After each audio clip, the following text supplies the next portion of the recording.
મેં વહીવટી તંત્રને પણ સૂચના આપી છે. હું બેઠો હમણાં કલેક્ટરશ્રી સાથે વાત કરી રહ્યો હતો. મેં કહ્યું કે જનપ્રતિનિધિઓને ક્યારેય હળવાશથી નહીં લેશે. જનપ્રતિનિધિ ડેમોક્રેસીની અંદર, લોકશાહીની અંદર જનતાની આકાંક્ષાઓ અને અપેક્ષાઓને વાચા આપનાર માધ્યમ છે.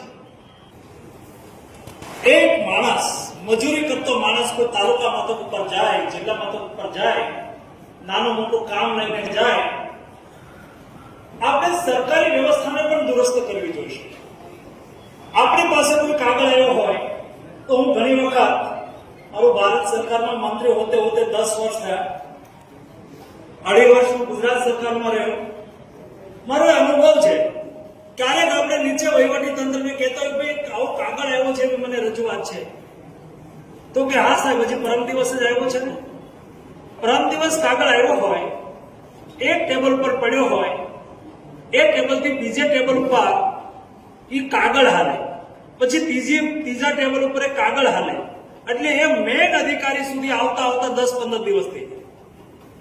એના બદલે સંવેદનાથી કામને જોઈને, કામની ગંભીરતાને સમજીને તરત જ એ કાગળનો નિકાલ થાય.